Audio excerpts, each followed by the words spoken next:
voilà le conseil ouvert. Je demande à Mme Castel d'effectuer le secrétariat et à Mme Guido de faire l'appel.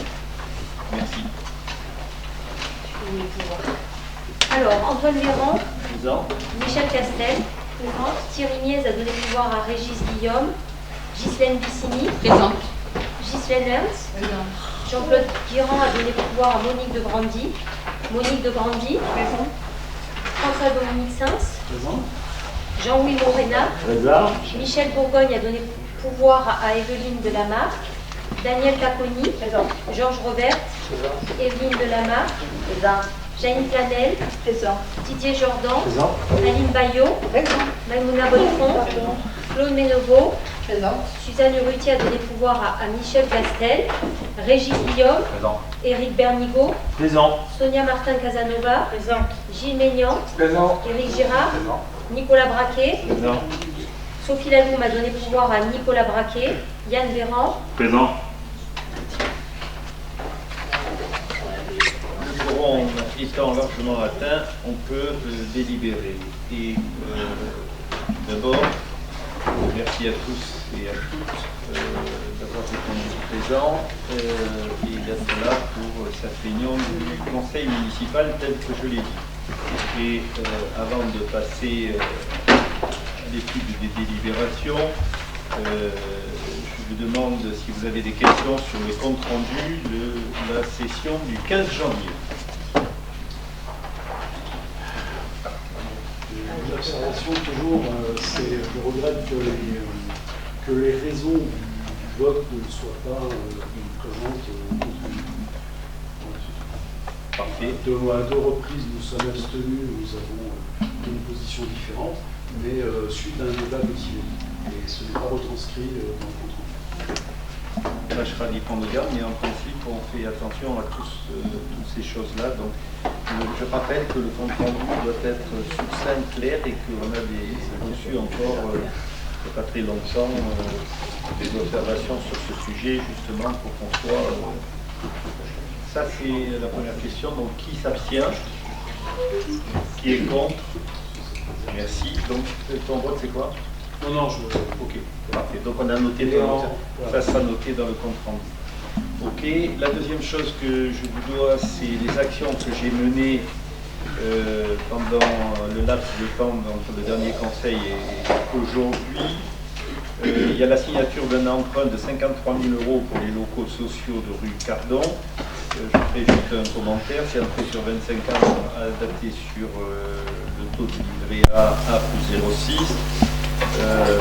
On n'avait pas besoin de faire ce prêt, mais dans le cadre des travaux de logements sociaux, c'est une obligation avec la caisse des dépôts, c'est ça? Par rapport aux conventions de la métropole, et donc on a souscrit cet emprunt, on n'en avait pas besoin. Les bons de commande, comme d'habitude, vous avez le grand livre, ils sont à votre disposition auprès du service des finances. L'état des loyers et les révisions sont aussi en cours et disponibles pour vous. Nous avons délivré la case numéro 55. Nous avons cédé 2 véhicules puisque dans les perspectives futures qu'on espère positives, on avance sur le parc photovoltaïque et nous avons commandé 2 véhicules électriques pour le CCAS et la valeur des reprises, c'est 600 € pour les voitures qui n'en peuvent plus. D'ailleurs, on a accéléré les choses parce que il fallait encore mettre sur une 5 000 € et sur l'autre je ne sais pas combien de frais. Et nous avons mandaté aussi pour 2 recours devant le TA sur les affaires dites paddle, donc entre Gilles Bovis, Romain Bovis et Jacques Maltès. Ensuite, vous avez, mais la commission, à la commission. Vous pouvez donner quelques explications sur en quoi la commune est concernée? Elle a attribué un permis de construire. C'est par rapport au permis de construire, donc peut-être. Voilà. Pour le moment, on m'a dit qu'il y a eu quelques jeux. On a eu une seule remarque, c'est non pas sur le bruit, mais c'est sur l'éclairage de quelqu'un qui est vraiment très loin, donc j'ai été surpris, on n'a qu'une remarque. Vous avez là, mais vous étiez à la commission d'appel d'offres sur les marchés pour terminer le quart d'heure. Vous avez la liste, c'est là. Ah oui, voilà, pour l'ensemble du marché. À bon de commande, et on vous rappelle que le minimum c'est 5 000 € et le maximum c'est 50 000 € pour le marché à bon de commande. Donc c'est la vidéoprotection essentiellement. Et je crois que vous ai tout dit. Donc ça c'est les informations que je dois. Et on passe à la délibération numéro 1, petite enfance avec le Civonne Val-de-Banquière. Il s'agit de confirmer que c'est bien, on a bien confié au Civonne Val-de-Banquière qui met en œuvre sur le territoire communal cette compétence-là par délégation. Voilà. Et on insiste sur le point 4 qu'on a rajouté. C'est le soutien de la qualité du mode d'accueil qui est aujourd'hui un des éléments importants et qui conduira à des mises à jour, des mises aux normes, notamment sur les marches en avant à l'intérieur de la crèche gérée par le Civonne. Voilà qu'en consiste cette délibération. J'en profite parce qu'on a eu une question et donc je remercie Janine Planel puisqu'apparemment on a eu un loupé dans les remerciements pour tout le travail qui a été fait sur le PEDT. Et j'en profite pour remercier toutes nos équipes. Et Madame la Directrice Générale, je vous demande de bien vouloir le faire auprès de Céline et de l'ensemble des personnels qui ont travaillé sur le sujet, parce qu'on a eu les félicitations et de l'Éducation nationale et de la CAF, et notamment la CAF qui, devant les bons résultats et le travail qui est effectué, est prêt à nous entendre pour augmenter les dotations dans le cadre de l'extension de la mise en norme de la crèche. Donc c'était venu plus pour recevoir quelque chose de symbolique, mais ça a été très positif et je remercie toutes les équipes. Et la remarque, qu'elle soit de l'Éducation nationale ou de la CAF, c'est que c'est pas un simple papier qu'on a rempli, mais il y a vraiment une action et vraiment un travail très important qui est fait et de grande qualité. Donc je t'envoie Janine, merci. Et remercie toutes les équipes qui travaillent, autour de Céline, un gros travail sur le sujet. Et merci à Régis de nous avoir rappelé à l'ordre. Et donc on confirme que la délégation, premièrement, c'est le recensement des besoins des enfants âgés de moins de 3 ans. C'est l'information et l'accompagnement des familles ayant un ou plusieurs enfants âgés de moins de 3 ans ou les futurs parents, et la planification au vu du recensement des besoins, du développement des modes d'accueil, et c'est là-dedans qu'on aura l'extension éventuellement, sachant qu'on a chez les gardiens privés, les assistantes maternelles, c'est ça, des places disponibles. Est-ce que vous avez des questions? Qui est contre? Qui s'abstient? Merci. Donc, pour l'unanimité sur ce dossier. Pour les enfants, toujours. Comment?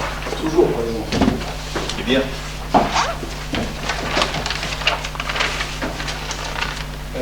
L'objectif du comité des fêtes, comme chaque année, et on le passe là parce qu'il y a des activités qui arrivent, mais avant de parler de la délibération, je voudrais une fois de plus, je ne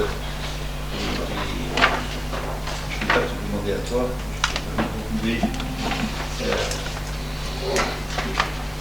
toutes mes félicitations, mes remerciements, et j'aimerais bientôt, on reverra tous les comités des fêtes qui sont ensemble.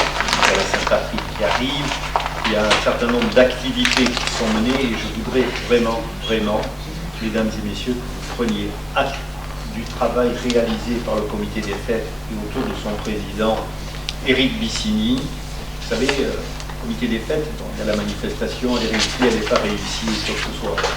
Mais quand il est 1h du matin et qu'on débarrasse et qu'on fait la vaisselle et qu'on range, parce que soit il y a une autre opération, soit parce qu'on veut se libérer pour le lendemain, je peux vous assurer. J'ai été au comité des fêtes, j'ai fait partie de beaucoup de vie associative d'animation, mais c'est quelque chose de compliqué. Et merci à tous les membres, tous ceux qui travaillent, qui sont autour de l'organisation, tous les bénévoles, je ne dirai jamais assez. Merci à tous ces bénévoles du travail qui est effectué. Voilà. Et merci beaucoup. Et donc, on transmettra ça à Eric. Vous avez pris connaissance. Est-ce que vous avez des questions, des éléments que vous voulez en complément sur ce sujet? La subvention, c'est quoi? C'est 35-40 000 à l'année sur la commune, c'est 100 000. 35 à 40 000 la subvention de la commune, je pense. Cette année, vous verrez, vous aurez à le faire, les subventions, même si ce n'est pas l'année où il fallait réduire, on a 50% de plus sur toutes les charges qu'on met à disposition dans les salles de l'énergie, du nettoyage et des fournitures, donc les subventions, c'est plutôt entre 30 et 35. Il n'y a qu'une année où on a... on monte à 42, je crois que Noël Pernin, voilà, c'est... non, c'est... non, c'est pas Pernin. C'est... Mado. Mado. Il y a une université, pardon. Alors, on a la métropole, à travers... Non, mais la métropole, c'est le comité métropolitain du tourisme, qui, avec les événements du monde de rugby, Tour de France, et ces 3 dernières années, de très grosses manifestations qui ont un taux de remplissage des hôtels, et où la taxe de séjour a amené beaucoup d'argent. Et la décision a été prise en conseil métropolitain de demander à l'office de tourisme d'aider le monde associatif et notamment les comités des fêtes pour maintenir les fêtes traditionnelles. Donc je crois qu'on a 1 800 € ou 1 500 € qui viennent de la métropole. On a des demandes d'aide qui sous formes différentes, soit la prise en charge de la sécurité, soit des aides aussi du département pour l'organisation des manifestations. Et le département contribue aussi, non? Le département contribue aussi. Voilà, on a des demandes de subventions et on s'en sert essentiellement pour la sécurité. C'est quelle hauteur? C'est pareil. Regardez, c'est pareil. Dans les 3 000. Mais sur les manifestations comme Noël Pernin ou Romanov, ça génère quoi? Mis à part l'afflux de personnes sur le village, ça c'est important. On va vous donner. Au niveau financier, c'est à l'équilibre, c'est bénéficiaire. On va vous donner justement l'équilibre. On est sur l'ensemble des manifestations, je pense au couvert de Ghislaine, on est à l'équilibre. On a eu des déficits à Pernin. Et la deuxième année, pas la première fois où là on était très bénéficiaire. Et Romanov, on a eu aussi des déficits, mais c'est de l'ordre de 2 000 à 3 000 €. Donc on a des manifestations, mais dans ce qui m'inquiète beaucoup plus, c'est le foyer rural. Didier a fait l'expérience, je pense, non? Les difficultés. On parlait avec Didier, on a énormément de difficultés à du monde dans le foyer rural, et Didier avec son association, l'association Lys. Et c'était très agréable d'ailleurs, et je te demande de dire à Mélandry, mais dire le nom, humoriste, que c'était très agréable. Pas vulgaire, très bien mené, et la proximité avec les gens, c'était très agréable. Ça serait bien de le faire revenir, si on peut. Ça, c'est Madame Bissini, je ne me mêle pas des programmes, on en a dit à la fin. Collado. Je ne me mêle pas des programmes. C'est programmé. Monsieur Miez, Madame Bissini ou Monsieur Miez, je pense. Tout à fait, oui, bien sûr. Bien sûr. D'ailleurs, je suis intervenu puisque j'ai demandé que dans le cadre des estivales, on essaie de récupérer, et j'ai eu Eric sur le sujet, pour essayer de récupérer dans les estivales la tournée de Gilles Rigaud. C'est un spectacle qui est pas mal. Voilà. On va essayer de faire un complément. Les estivales viennent de... Oui, non, mais l'écho, c'est avec... Il y en a 2, donc celui qu'on regarde, c'est celui de Marsala. Oui, il y en a 2. C'est comme Piaf, aujourd'hui, tu en as 4 ou 5. Il faut que vous me demandiez qui c'est le Piaf, parce que là... Non, mais là, si par rapport à Marsala, là, c'est hyper complet aussi. Oui, voilà. On n'a pas encore, les décisions ne sont pas encore prises pour les programmes. Thierry s'en occupe, je l'ai eu au téléphone, et on avait fait le point avant, regardez. C'est là où souvent il y a confusion entre le comité des fêtes, la délégation fête et la culture en fait. hein, où il y a souvent, ça marche un peu sur les pieds, en fait. Ça se marche un peu sur les pieds entre les trois entités, en fait. Non Soyons heureux d'avoir des entités différentes. Tous les villages sont en train de pleurer. Un des modèles, c'était Polomar, qui avait toujours des jeunes et un comité des fêtes très dynamique et qui commence à s'essouffler. Avoir un comité des fêtes qui fonctionne, qui tourne, et des associations pour franchement. Oui. Non, mais ça se marche un petit peu, tu as raison. Oui, parce que souvent, mais ils participent. Ça se marche un peu sur les pieds. Il y a trois entités, le comité des fêtes, la délégation, je sais plus comment elle s'appelle, culture, et la délégation fête. Mais tu peux en ajouter 4 parce qu'il y en a une, et je ne voudrais pas en parler plus que ça, c'est la fête du cheval, qui reprend justement la synthèse de tout ça, parce que quand on voit que je pense au père de Yann, tout le monde vient participer, tout le monde vient donner de l'aide, et tout le monde va faire. Un peu comme sur les courses de VTT où tout le monde vient participer, et c'est cette synthèse-là qui est vachement importante et qui est rassurante. Oui, qui génère aussi des conflits. Nous, à la fête, on n'a pas de conflit. Voilà.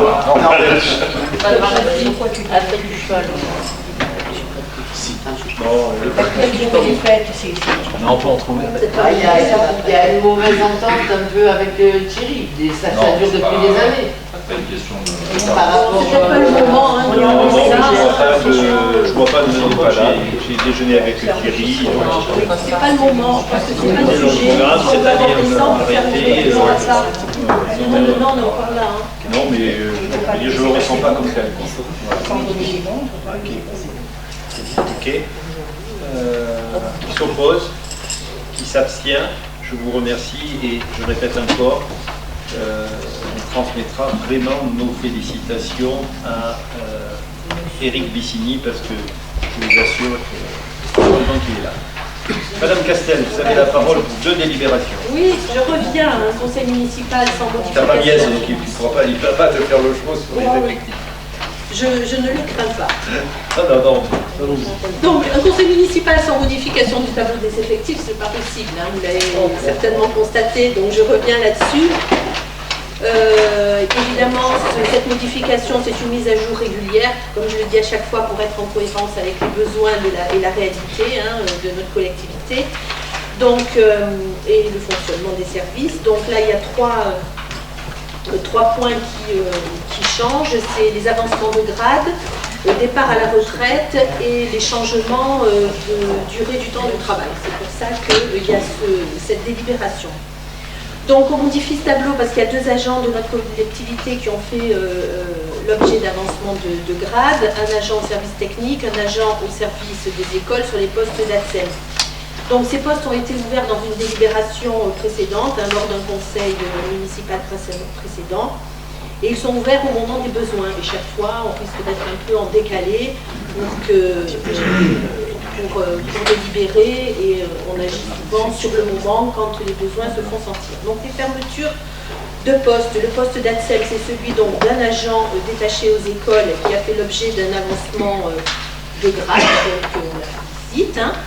Et la même démarche pour l'agent des services techniques qu'on félicite aussi. Donc les ouvertures, on travaille en amont et en prévision des besoins pour être en place au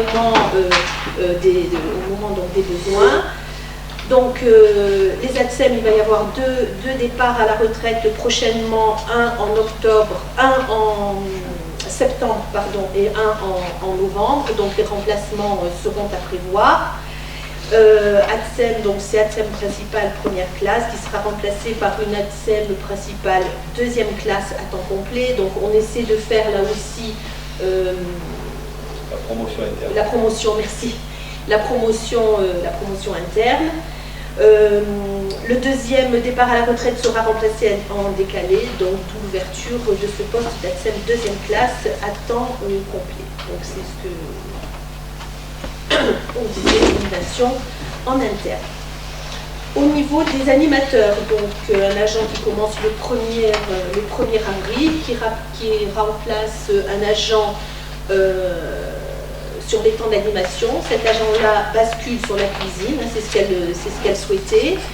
Et elle passe donc en cuisine à l'élémentaire, et elle fera aussi un roulement avec l'autre agent pour les vacances scolaires, les mercredis. Donc c'est une animatrice qui sera sur 30 heures d'animation. Je ne donne pas les noms, hein, je peux vous dire, mais je ne donne pas les noms là.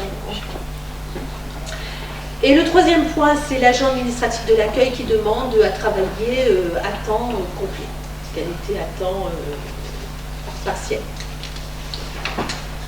Donc on peut saluer le retour d'un agent dans notre collectivité. Je fais un petit point là-dessus à mi-temps thérapeutique, qui s'occupe de l'accueil téléphonique du secrétariat qui vient en soutien au service. Donc pour conclure, le nombre d'agents de notre collectivité, c'est toujours 58. 5 sont en disponibilité du côté des services suivants: police municipale, services techniques, centre de loisirs, CCAS et services techniques aussi. Et on n'a plus d'agents en longue maladie.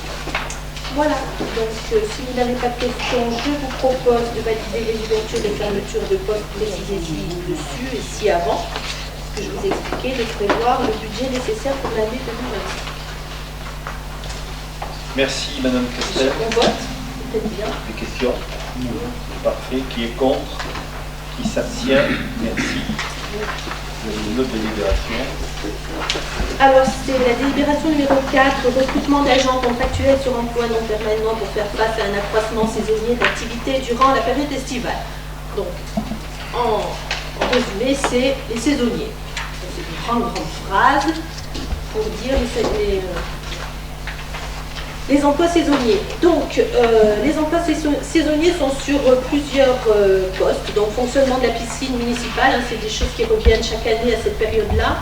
Il y a des petits changements au niveau du nombre de personnes recrutées en fonction des besoins, en fonction des effectifs et en fonction aussi de nouveaux besoins dont on s'est aperçu les années précédentes. Donc sur la piscine, nous avons les agents de caisse, les agents d'entretien des vestiaires, les agents d'entretien de bassin, les maîtres nageurs et surveillants de baignade. Donc ça fait quand même un gros pôle de recrutement de saisonniers. Donc 2 agents en caisse du 28 juin au 31 août, 14 agents pour l'entretien des vestiaires du 28 juin au 31 août, un agent pour la mise en eau, le fonctionnement, l'entretien et la fermeture de la piscine du 1er juin au 30 septembre, 4 agents pour l'entretien des bassins du 28 juin au 31 août, avant et après donc, la fermeture et l'ouverture de au public, donc quand le public n'est pas là. Scolaire aussi, non? Donc l'année passée, il y en avait 2. Toujours le scolaire avant? Attends, j'y viens. L'année dernière, il y en avait 2, mais en fait, on s'est aperçu que c'était pas assez par rapport à l'amplitude horaire, donc on a augmenté. Donc là, sur la page 2, je vous demande de corriger tout en haut, c'est pas 2, c'est 3. Donc ces 3 postes de surveillants de baignade, il y en avait 2 l'an passé, mais il y en a un qui a souhaité, parce qu'il s'est aperçu qu'en fait, il travaillait pendant la période de juillet-août et qu'il n'avait pas de congé avec ses enfants et sa famille. Donc il a demandé s'il pouvait avoir 1 ou 2 semaines de congé, donc ça oblige à avoir une personne supplémentaire. Donc du 16 juin au 31 août, parce que l'ouverture de la piscine se fera le 16 juin pour les écoles et uniquement pour les écoles, donc réservé aux écoles pour passer les petits brevets d'aptitude auprès de l'eau, etc. Et puis une petite sensibilisation au milieu aquatique. Donc réservé uniquement aux écoles sur les créneaux scolaires, ouverture du public du 28 juin au 31 août. Du côté du centre de loisirs, donc création de 24 postes au lieu de 22 l'an passé. Pourquoi? Parce qu'il y a une augmentation des effectifs. Donc on a parlé du PEDT là tout à l'heure, donc je remercie Janine et je lui présente mes excuses parce que dans l'information que j'ai passée aux élus, j'ai oublié de la citer, mais dans l'information passée sur les réseaux, je l'ai citée. Donc pardon Janine pour cet oubli, mais je pense que les collègues savaient très bien que Janine était derrière tout ça. Donc, ce centre de loisirs, comme on en a parlé déjà plusieurs fois et de longs moments, c'est... Oui, je levais la main. Non, pardon.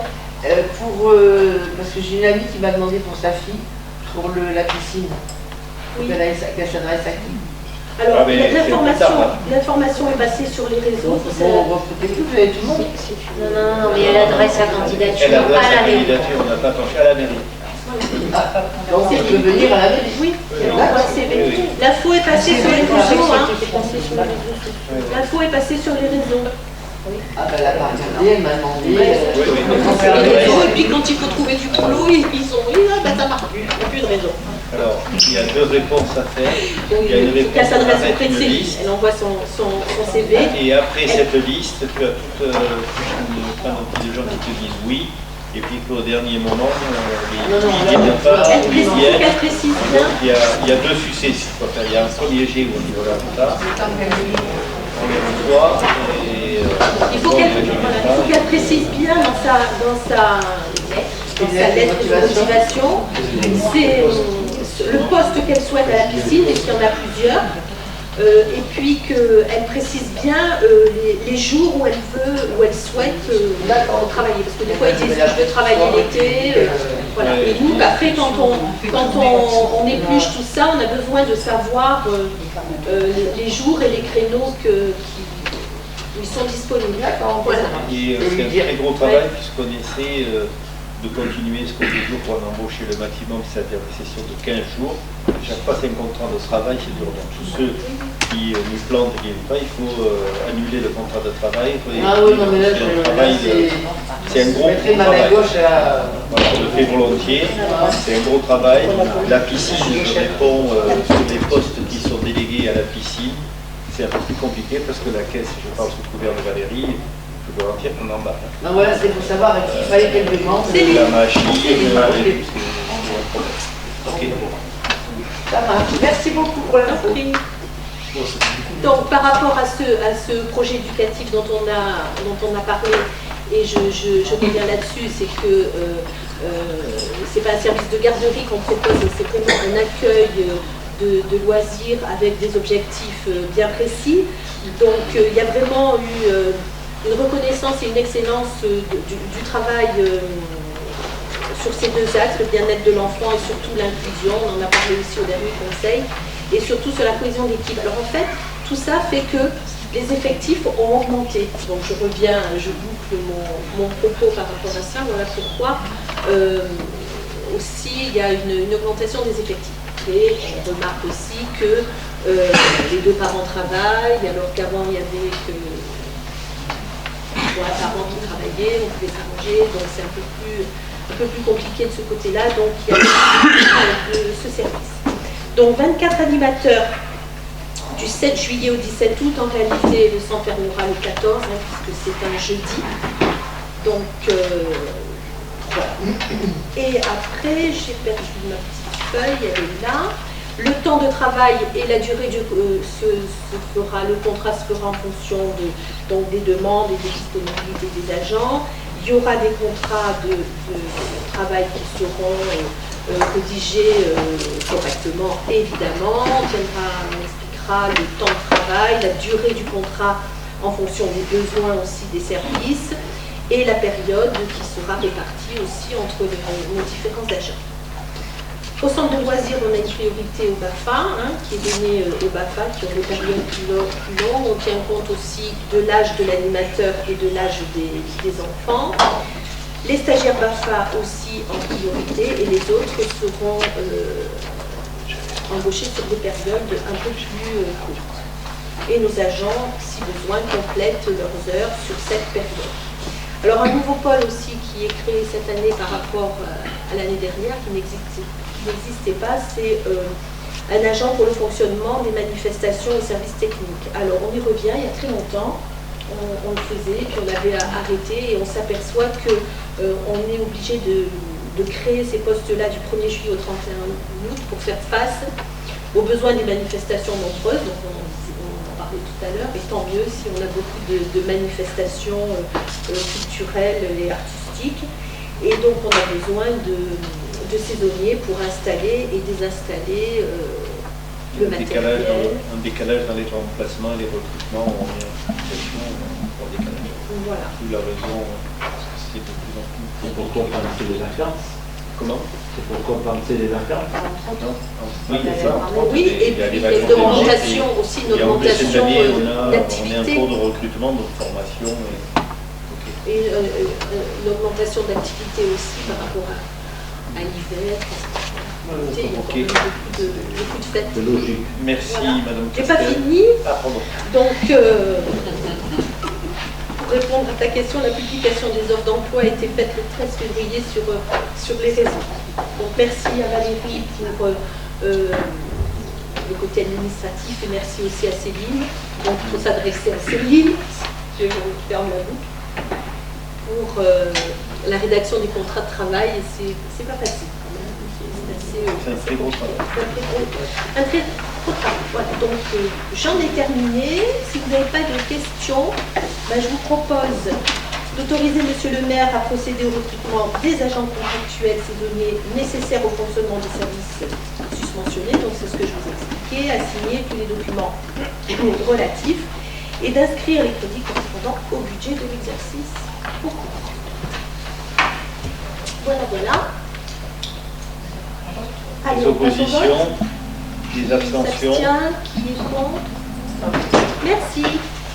Ok, bien, on arrive ce qui est... Ah oui, je rajoute un petit truc, pardon, mais je voulais préciser qu'au niveau des effectifs, il y a quand même sur juillet 131 enfants en moyenne, 89 en août, avec 13 jours à plus de 100 enfants. Le nombre maximum qu'on a aussi d'accueil d'enfants, c'est 161. Et le nombre minimum, c'est 80. Donc, ça fait quand même... C'est dans le projet de financement et du budget. Dans le... Bon, si on le dit, deux fois, c'est bien parce que je trouve que c'est important. Il y a une augmentation par rapport à l'année précédente Comment? Par rapport à l'année précédente. Je te le donnerai tout à l'heure. Oui. Dans le sujet, on a les chiffres précis. Après, les inscriptions d'été, Elles sont pas finies encore, elles sont pas finalisées, mais sur les petits centres, on s'est aperçu qu'il y avait quand même On explose littéralement. Quand on est en baisse budgétaire, et quand là, on est en explosion. Ok, merci. Donc, on arrive sur le débat d'orientation budgétaire. Ce que je vous propose, comme chaque année, c'est qu'à Valérie, on vous fasse le bilan 2024. On vous donne les grands chiffres. Et puis, bien sûr, à partir de la page 19, on rentre dans le débat des orientations budgétaires pour l'année 2025. Avant de commencer, je veux encore remercier Valérie et Maëva, qui ont fait un très gros travail. Tous les membres du groupe de travail qui ont travaillé avec nous, Madame de Candy pour structurer, contrôler, archiver, participer au débat sur les associations nombreuses de notre commune, et c'est une vraie richesse. Et merci à tous et à toutes, Valérie, vraiment du travail qui est réalisé.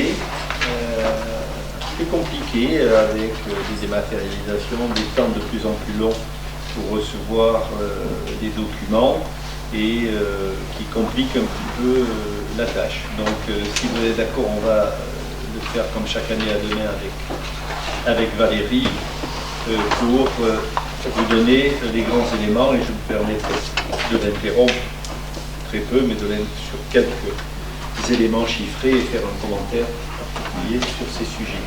Vous avez la parole.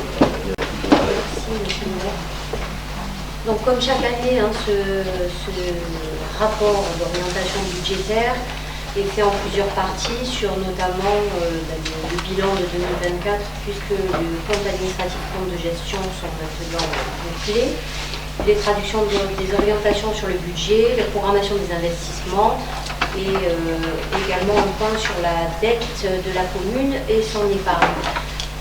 Au niveau des perspectives économiques, je pense qu'on ne va pas s'attarder sur la lecture de tout cela. Vous pouvez bien sûr aller sur les sites pour voir, puisque ça évolue bien évidemment avec le temps.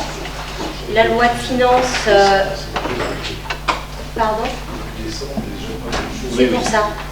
Et donc une seule qui nous intéresse, parce que les prélèvements, je comprends pour moi, c'est le sac en papier du boulanger qui devient taxé pour mettre votre baguette dedans. Ça, c'est le pire. Mais pour nous, ce qui est intéressant à prendre en considération, c'est qu'entre le gouvernement Barnier et le gouvernement Bayrou, on a gagné pas loin de 3 milliards, puisque sous Barnier, il y avait une fonction de 5 milliards, et que le président de la République et le Bayrou, pour calmer la fraude, notamment de l'Association des maires de France, le prélèvement sera de 2,2 milliards, qui réduit quand même pratiquement de moitié les fonctions qui sont faites au conseil départemental et à la métropole. Je ne connais pas les autres EPCI, mais ces chiffres-là ont une vraie résonance pour nous sur les prélèvements qui devaient être effectués. Voilà. Donc ça, c'est le côté pratiquement seul, le côté plutôt positif qui nous interpelle. Voilà. Bon, néanmoins, vous l'aurez compris, cette nouvelle loi de finances, bien sûr, qui a été votée tardivement, puisque tout le monde est bien informé de la situation de fin d'année. Les collectivités territoriales doivent évidemment participer au redressement des comptes publics. Donc ça se traduit, il y a quelques listes bien sûr exhaustives, les dotations devant néanmoins être tenues, mais bien évidemment il y a des cotisations qui vont être augmentées, il y a les baisses de certains fonds que l'État pouvait allouer aux collectivités qui vont permettre bien de participer à ce redressement des comptes publics. Bon, on ne s'étalera pas plus que ça sur tout non, ça. Je fais deux précisions quand même. Une, je le dis chaque année, il faut savoir que plus de 70% de l'investissement sont faits par les collectivités dans le cadre d'un investissement public, je parle bien entendu, et que donc toucher plus que de raison au financement des collectivités, ça devient pesant. Et ça devient pesant pour le monde économique. Donc, une grosse action du patronat sur le sujet, mais il faut le rappeler, ce chiffre de plus de 70%.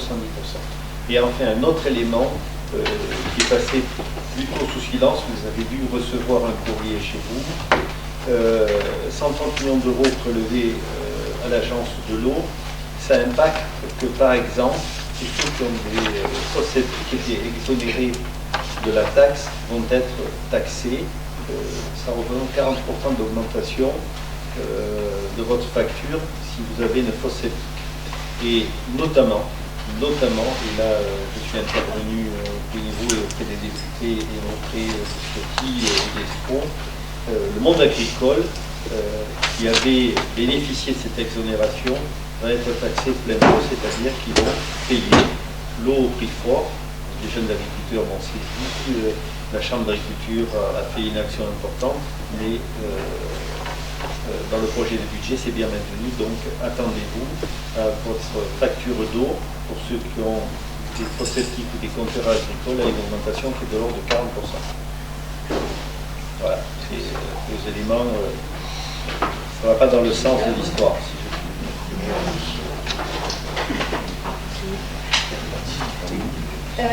Donc les comptes de la commune pour l'année 2024 avec le fameux tableau des ratios qui, toujours pareil, compare avec les communes de même strate habitant. Alors la moyenne que vous avez bien sûr de strate habitant concerne l'année passée, puisque tous les comptes administratifs n'étant pas parvenus à l'État, puisqu'on va le voter d'ailleurs prochainement, on a le ratio de l'année dernière. Donc pour ne citer que les gros postes sur le total des produits de fonctionnement, donc pour la commune de Levens, avec 5215 habitants, on est à 1031 € par habitant. Pour les charges de fonctionnement, 851 € par habitant. En ce qui concerne l'investissement pour les produits, 350, on est en euros habitants, je le reprécise, parce que la colonne d'à côté, c'est des milliers d'euros. Et pour les charges d'investissement, 328 € par habitant. Donc on dégage un excédent brut de fonctionnement qui représente 243 € par habitant. Ça peut représenter, peut-être ne pas vous parler, mais ça permet de savoir comment on se situe par rapport aux autres communes. Donc je ne vais pas vous donner l'ensemble des chiffres de ce tableau, puisque vous avez eu la possibilité d'en prendre connaissance. Les impôts locaux, là, sur les produits de fonctionnement, on est en baisse de 1,61%. Oui, alors que la population monte. Les impôts locaux sur les produits de fonctionnement. Autres impôts et taxes, c'est ça? Autres impôts et taxes. Alors ce ne sont pas les impôts locaux. C'est peut-être les impôts locaux. Impôts locaux, la ligne impôts locaux. Les impôts locaux, alors parce qu'on est en baisse parce que c'est le nombre d'habitants qui a augmenté, mais sinon on est en hausse par rapport à l'année dernière. On a perçu 2 presque 650 000 euros, mais étant donné qu'on a un peu plus d'habitants, ben, le ratio par habitant est en baisse. Mais bon, on augmente de 4% la population et on augmente de 0,5% les impôts locaux. Oui, je ne comprends pas ta question. Alors, on était à 5011 habitants l'année dernière, sur le budget l'année dernière. On est à 5215, donc ça fait, ça fait 4% d'augmentation, comme ça, un peu plus même. Et aux impôts locaux, on est à 2 586 000 l'année dernière. Oui. Et 2,6 millions, ça fait 0,5% d'augmentation. Ben oui. Par rapport à 4%. Alors, non, et puis cela s'explique aussi par le fait que les impôts, comme vous le savez, les taux n'ont pas augmenté. Donc ce ne sont uniquement les bases qui, là, génèrent cette augmentation. C'est tout. Donc ça démontre bien que il y a une marge de manœuvre à avoir éventuellement sur une hausse de fiscalité. Ce n'est pas le cas, justement. Mais bon, vu que la population augmente de 4%, on pourrait penser que les impôts Alors, la population effectivement augmente, mais comme disait Monsieur le maire, très justement, les logements concernés sont exonérés en matière de taxes foncières. Puisque ce sont des logements en accession à la propriété ou locatifs sociaux. Donc qui bénéficient d'abattement, voire d'exonération. C'est là où c'était pas logique, on a eu un débat là-dessus d'ailleurs. On avait compensé par l'État qui devrait les compenser. On pensait que ça allait être compensé, mais c'est pas compensé. Le problème est qu'on construit, pour accueillir cette, on en revient même au débat, c'est-à-dire pour accueillir cette population nouvelle, ou pas nouvelle d'ailleurs, de Vince, on construit, on va agrandir l'école, on va agrandir le parking, et on s'aperçoit en fait que les impôts locaux ne suivent pas avec l'augmentation de la population. L'État compensera, bien sûr. On aura des... Quand on ne sait pas, voilà. Mais qui ne sera pas à la hauteur de ce que l'on devrait percevoir. Sur l'exonération des taxes foncières, les personnes âgées qui ont un revenu faible, il y a une exonération aussi. D'accord. Et qui est compensée. Non, mais on parlait des traverses ou là. Oui, non, mais de façon. Où effectivement on voit que l'augmentation de la population dans des. J'ai compris. Mais de façon générale, il faut inclure aussi les personnes âgées qui ont des vies et celles qui ont des revenus modestes sont exonérées de la taxe foncière. Non, mais c'est par rapport à l'augmentation de la population. Oui, non, j'avais bien compris. J'avais bien compris. Les logements du parc Laval seront exonérés aussi. Comment ça se passe? On en avait parlé, il y a quand même eu une réponse. Là-dessus, pour l'instant, je ne peux pas vous répondre. Sur ce type. Le PRS, je ne sais pas, c'est 12 logements.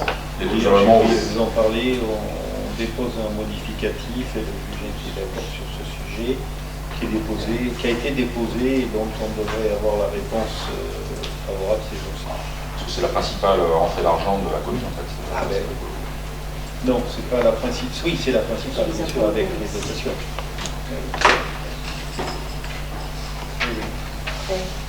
Mais dites aux gens de plus dans nos terrains, c'est pas que nos logements sociaux, c'est juste à côté. Ah non, mais moi c'est simplement le système de l'allocation acquisition qui exonère les personnes pendant 15 ans de locaux. Et avec une baisse des droits d'habitation, tu as double peine. En plus, ok.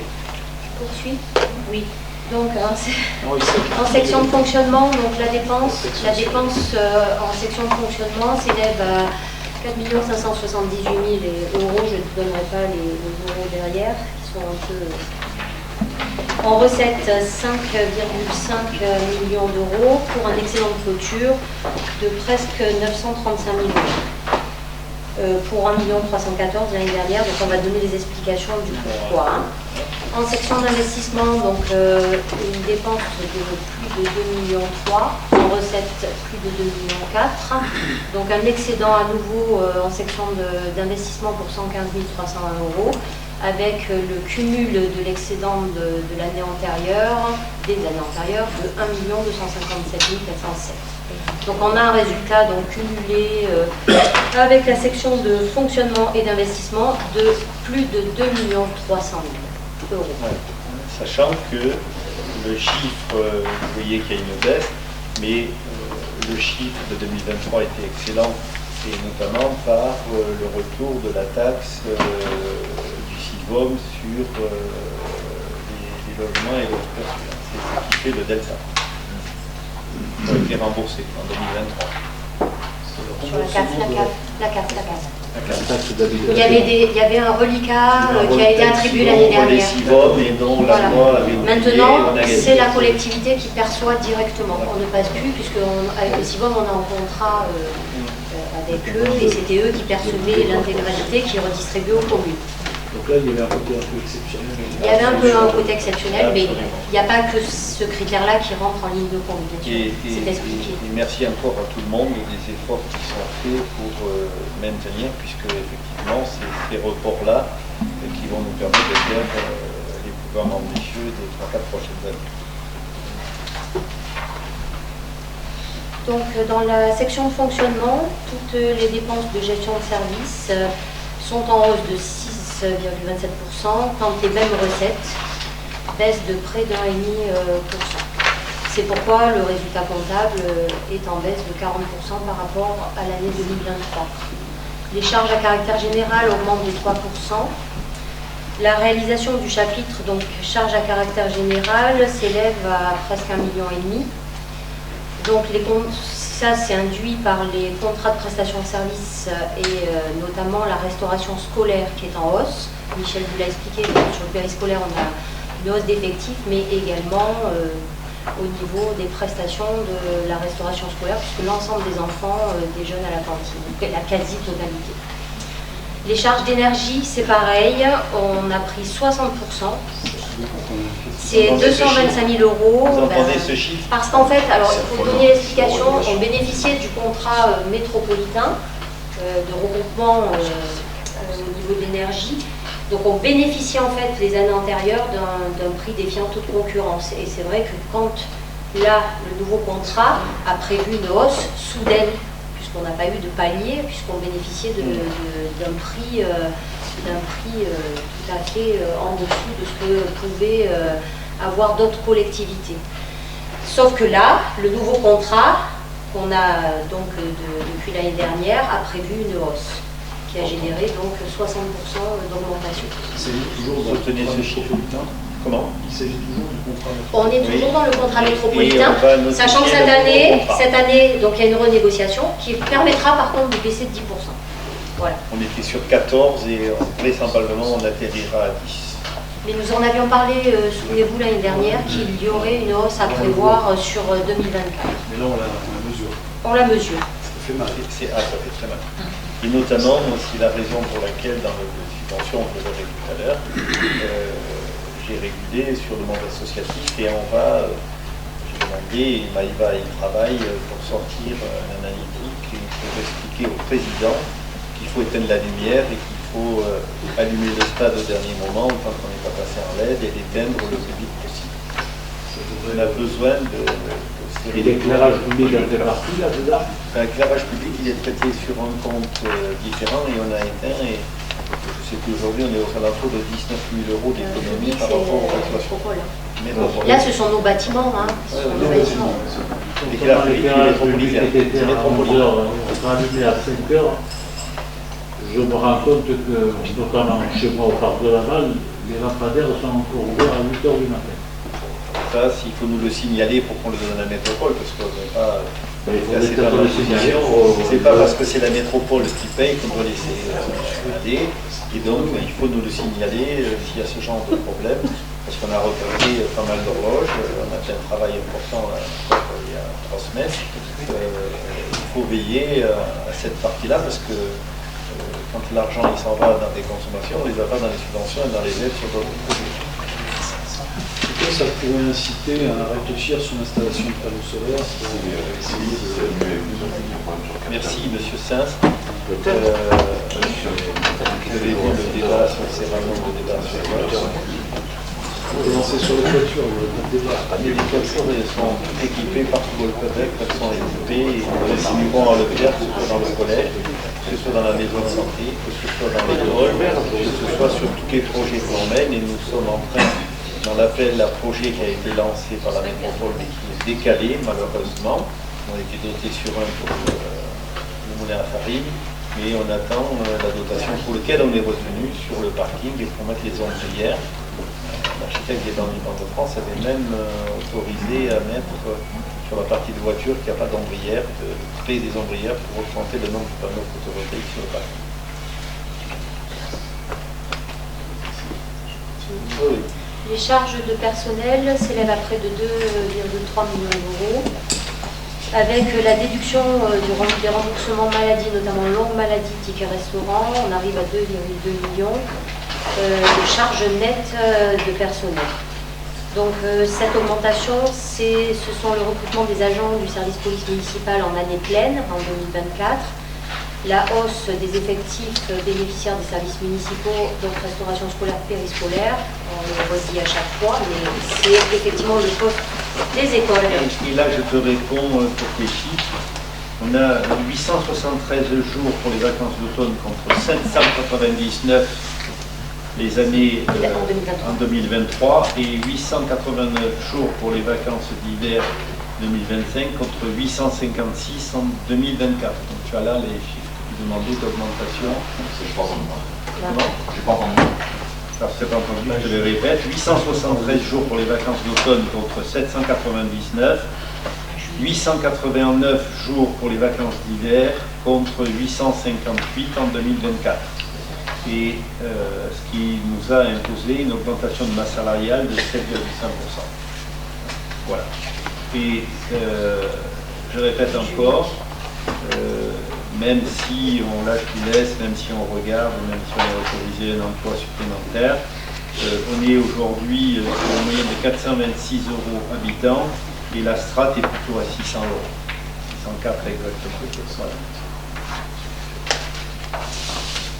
Les charges de gestion courante, donc ce sont les contingents versés au DIS, au DEG, les subventions allouées aux associations, les indemnités versées aux élus et les créances en non-valeur. Donc ce chapitre représente 400 000 € et il est en augmentation de 10% par rapport à l'année dernière. Les charges financières sont en légère baisse de 3%. Elles représentent 126 000 €. Donc ce sont les intérêts d'emprunt, bien sûr. Les atténuations de produits, on retrouve systématiquement la même, l'attribution de compensation à reverser à la métropole dans le cadre des transferts, 46 000 €. Les fonds de péréquation d'intercommunalité, 26 000 €. Et je précise que nous n'avons pas eu de prélèvement au titre de la loi SRU, puisque la commune en est exemptée jusque cette année. À titre indicatif, on aurait dû acquitter 80 000 € en fonction des logements manquants qui ont été notifiés ces jours-ci. Monique Devernier, je vous donne les liens. Je n'ai pas ma tête à cliquer sur le chiffre parce que je n'ai pas retrouvé, mais c'est 292 € appartement. 240 et quelques. 247 très précisément, voilà. 247 € par appartement manquant. Et le nombre d'appartements manquants, Madame de Grandy, il est de 273 logements manquants. 273. Vous connaissez l'addition. Et j'ai appris que les 200 et quelques d'amende pour chaque logement, ça correspondait au potentiel fiscal de chaque habitant. Oui, c'est une moyenne, ça peut être reprise comme ça. Le calcul était comme ça, mais au niveau de la totalité des métropoles. Ok. Les produits des services sont en hausse de 9%. Ils représentent plus de 700 000 €. Alors bien évidemment, puisqu'on a plus de charges sur les services cantines périscolaires, on a plus de recettes, et heureusement. Pour les services périscolaires cantines, c'est presque 480 000 € qu'on perçoit sur ces produits. On retrouve dans ce chapitre des ventes de concessions pour un total de 41 600 €. Et également les remboursements de la métropole pour les bus scolaires et de l'office de tourisme. ainsi que la coopérative Unicom. J'ai oublié de citer les bons chiffres de la piscine. Pardon, Les bons chiffres. la piscine, la redevance de la piscine perçue, 53 000 €, mais ce qui n'empêche pas que nous sommes bien sûr déficitaires sur ce service. Ah oui, c'est sûr.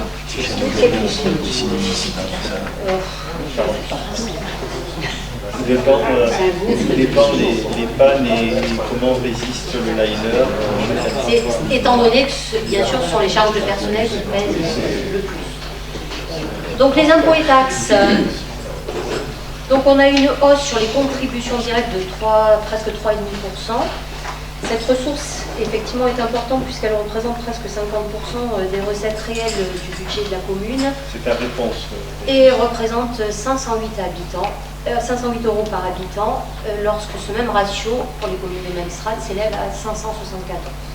Ce chiffre-là, il faut l'avoir en tête. Hein. On ne l'utilise pas, et vous avez que dans le DOC, on s'engage à ne pas augmenter les impôts, mais c'est plus de 70 € habitants qu'on a sous le coude. Pour être une augmentation d'impôts éventuellement, mais en restant toujours dans à l'intérieur de la strate de la commune de même dimension. Voilà. Donc il faut savoir qu'on a, c'est pas du gras, mais aussi bien que chaque année, le préfet nous écrit pour vous dire vous êtes conscient que, donc ne pleurez pas, vous avez du gras. Quand on a un excédent, il y a un budget. Voilà. Les taxes additionnelles des droits de mutation, donc ça c'est la baisse justement qui génère aussi la baisse de notre excédent, hein, pas seulement les histoires de CAF et autres, puisqu'on a perçu 193 000 € contre 330 l'année 2023. Donc vous voyez que la baisse est significative. On a perçu toujours la dotation de solidarité comme chaque année de la métropole pour 136 000 €. Les dotations d'État sont en hausse de 5,7%, notamment par rapport à l'augmentation de population. On a perçu 776 000 € et une nouvelle dotation biodiversité aménité rurale pour 14 000 €. Donc l'ensemble du chapitre dotation est en baisse puisque, tel qu'on l'a expliqué tout à l'heure, nous avions perçu de la CAF sur des exercices antérieurs, ce qui n'est pas le cas en 2024. Alors vous savez que le gouvernement a autorisé les conseils départementaux qui subissent de plein fouet ces baisses, et ce n'est pas le cas chez nous, heureusement, mais dans plusieurs départements c'est le cas, et le gouvernement a autorisé d'augmenter les droits de mutation de 5% pendant 3 ans. Je ne peux pas vous répondre aujourd'hui, on le saura demain soir. La tendance, alors il y a eu du débat entre Estro et Ginési, mais la tendance est plutôt de ne pas les appliquer. Mais on ne saura que demain soir. Demain, il y a l'Assemblée générale permanente du département. 5% il va acquis. 5% sur les notaires. C'est celui qui est là. L'acquéreur ne pas 5% de taux de l'augmentation des droits de mutation, c'est pour la commune. Alors, c'est tout le monde qui mange. Comment les départements qui perçoivent. On perd 240 000 € de mutation. Comment on l'explique? Il y a moins de ventes. C'est à moins de ventes. Oui, c'est le marché. Oui, le marché de l'immobilier. La crise du marché de l'immobilier qui fait qu'il y a une baisse. Pourtant, on était au vent. Non, mais attends. Il y a une crise de l'immobilier. Ce chiffre-là, il est à chiffre départemental, et donc c'est les grosses propriétés qui sont. Au niveau national, c'est la même chose. C'est national. C'est une catastrophe. On a vécu en matière d'immobilier. On ne pleut pas les budgets. Avec la hausse des taux, etc., n'a pas favorisé la rétention des fonciers, a fait qu'il y a eu moins de mutations en clair. C'est la même chose avec les résidences secondaires sur le monde. Nous, on n'a pas appliqué, mais ça a mis 60% d'augmentation sur les résidences secondaires. 60%. Ça c'est autorisé par l'État. Ok, merci. Le revenu des immeubles est en hausse de 8%. Donc il représente 590 000 €, et c'est quand même 11% de nos recettes de gestion de services. Ça c'est le deuxième pôle important, avec bien sûr les restaurants, avec les recettes que l'on a, mais c'est ce qui nous fait, depuis toujours, c'est pour ça qu'on les remet en état et qu'on veille à ce qu'ils soient, Maëva fait un gros travail là-dessus, sur la perception des loyers moniques, sur les attributions. Dès qu'un appartement se libère, s'il n'est pas trop détruit, on refait vite les travaux, souvent en régie par nos agents d'ailleurs, parce que ça permet de couvrir le service de la dette et de prévoir les emprunts futurs et de couvrir la dette avec les futurs emprunts avec. On a une grosse marge. Sur l'investissement maintenant, donc les dépenses d'équipement pour 1 353 000 euros. Donc vous en avez la liste. De toute façon, tout cela sera repris précisément dans le cadre des opérations sur la section d'investissement dans le vote du compte administratif. Le remboursement du capital de la dette est assez stable de 323 000 euros. Et également ceux du SICOM Val de Banquière qui, eux, sont en baisse puisqu'il ne reste plus que l'emprunt de Candidat. Les recettes, nous avons perçu 1 854 000 euros de recettes avec les subventions d'équipement. Il y en a certaines qui doivent être versées, il y a un petit peu de retard. Elles ont été sollicitées, mais il y a un petit peu de retard. Le FCTVA qui a représenté 64 000 euros et surtout le virement de l'excédent de fonctionnement de l'année 2023 qui était donc à 1,3 million d'euros.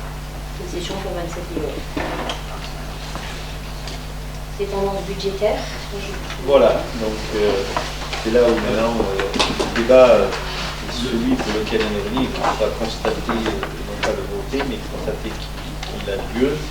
Je vous propose qu'on le déroule et vous pouvez nous interrompre et on répondra aux questions si tant est qu'on ait des réponses sur le sujet. Et dans l'année 2025, essayer de maintenir une épargne qui est entre guillemets confortable, c'est le meilleur mot qu'on a trouvé, et malgré le contexte économique et notamment les problèmes énergétiques, à contenir les charges à caractère général et à la masse salariale. C'est un élément très important qui nous permet d'envisager un avenir de façon non pas sereine parce que les difficultés sont là, mais en tout cas pouvoir avancer. Donc si je peux bien lister nos charges, notamment à caractère général, par exemple, une des bonnes nouvelles, c'est les 10% de baisse eu égard à la renégociation du tarif de l'électricité. Le coût des matières premières continue à augmenter. Sur les devis, l'ensemble des devis qu'on perçoit, la seule petite éclaircie que l'on voit, c'est dans les appels d'offres, parce que, par exemple, sur Candidat, on a beaucoup de bonnes nouvelles. Les entreprises ont besoin de travailler. Et donc aujourd'hui, il y a une compétition et on a des réponses qui sont meilleures que celles qu'on avait il y a 2-3 ans quand on était en pleine activité de mobilité. Les entreprises ont fait un quelque part. Mais elles doivent payer les matières premières qui ont fait un bond de façon incroyable.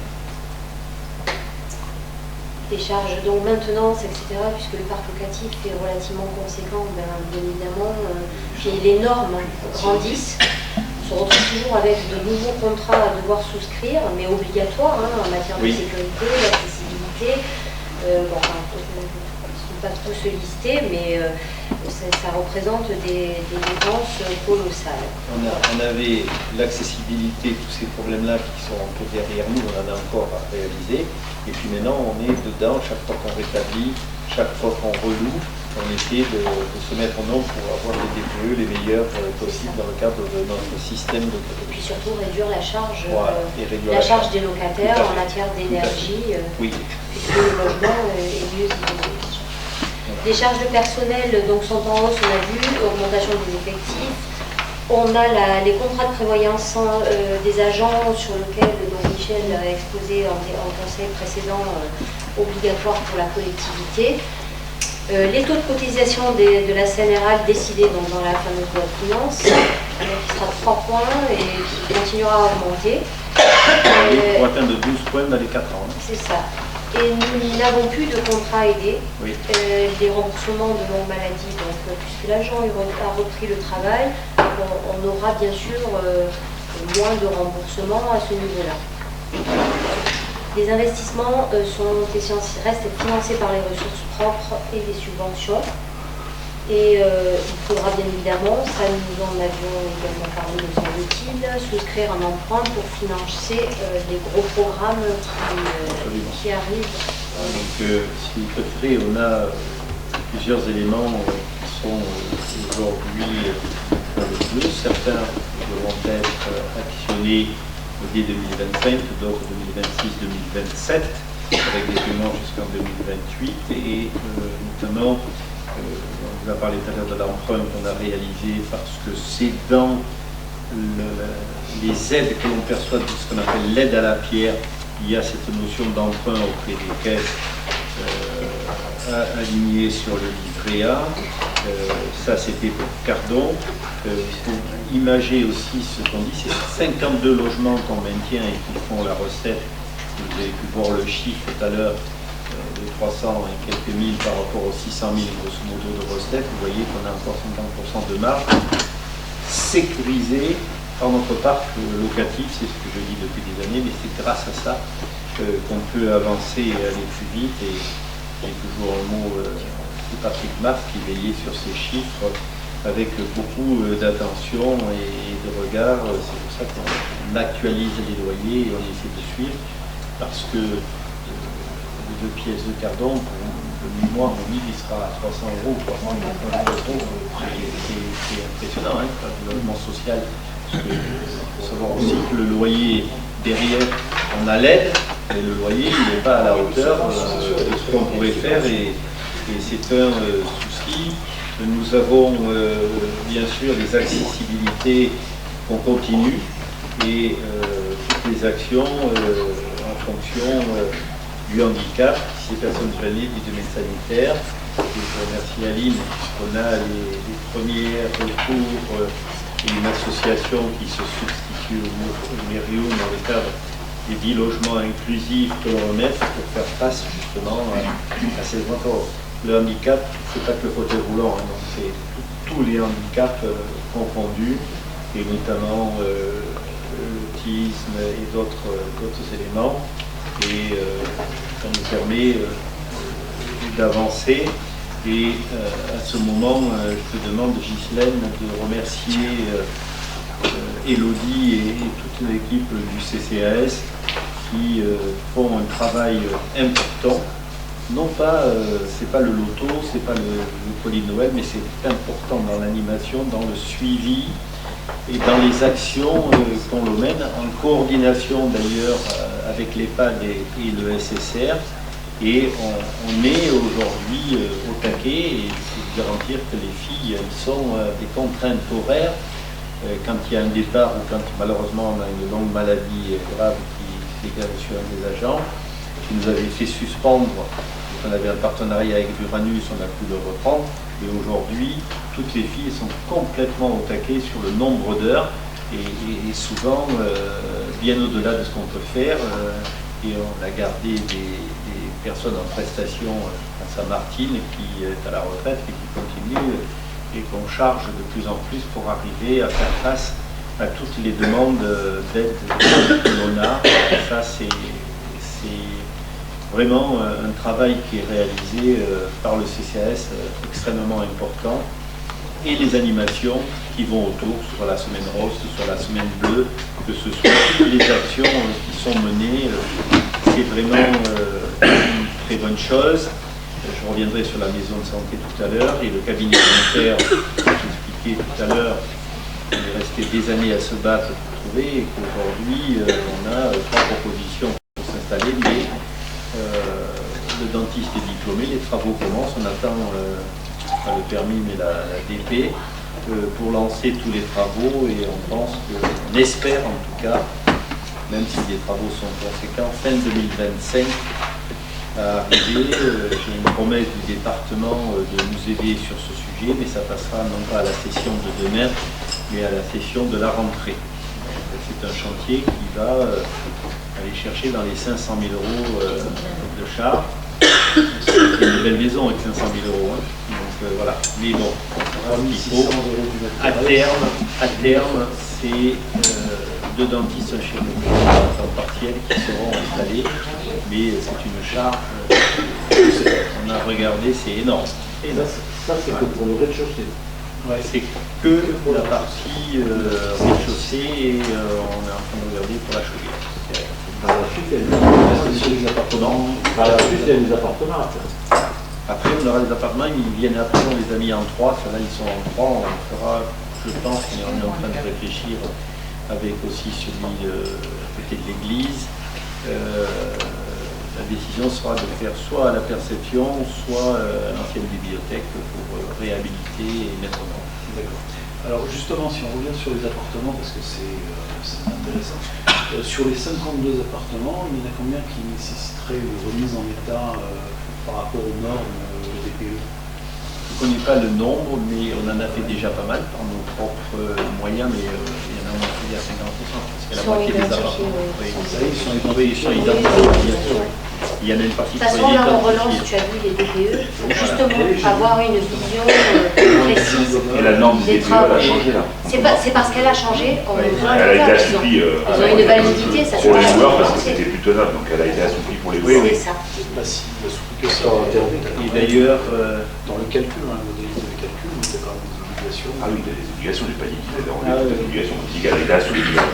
Mais on essaie, nous, chaque fois qu'ils se libèrent, quand ils se libèrent sans que nous ayons cassé, donc la qualification on les refait avec les DPE, mais même avant de rouler, quand nos propres services, on essaie de faire le nécessaire chaque fois pour les remettre et les upgrader pour être au bon niveau. Et j'avoue que c'est une charge. Mais de l'autre côté, quand on rapproche le prix de, par exemple, des travaux du dentiste, les 512 000 pour les 140 mètres carrés, ça te fait du 3 600 de travaux pour remettre en état. Je sais que ce ne sera pas de ce niveau-là pour le DPE, mais ça veut dire qu'effectivement, sur l'ensemble du patrimoine du bâti, mettons sur une vingtaine de logements, si ça peut être une trentaine, ça peut représenter des sommes importantes. Il faut ça représente des sommes. De mémoire, il y a la radiologie dedans, je crois, quand même. Non, spécifiquement, sur ce bâtiment, il y a une reprise aussi. Ouais, un cage de Faraday. Voilà, attention, c'est pas tous les appartements qui poussent à l'intérieur du bâtiment. Voilà, parce qu'il y a une reprise, il n'y a pas de vide sanitaire, enfin voilà, il y a quand même, ce ne sera pas le cas de l'ensemble des appartements. Ce qu'il faut savoir, c'est qu'une reprise en sous-œuvre coûte largement le double du neuf. Néanmoins, ça te fait quand même des coûts qu'il faut prendre en considération dans le budget. Donc la question derrière, c'est est-ce que c'est pris en considération? Absolument, en mesure. Et d'ailleurs, tu l'as bien vu sur le Cardon. Le Cardon, on aurait pu faire beaucoup moins.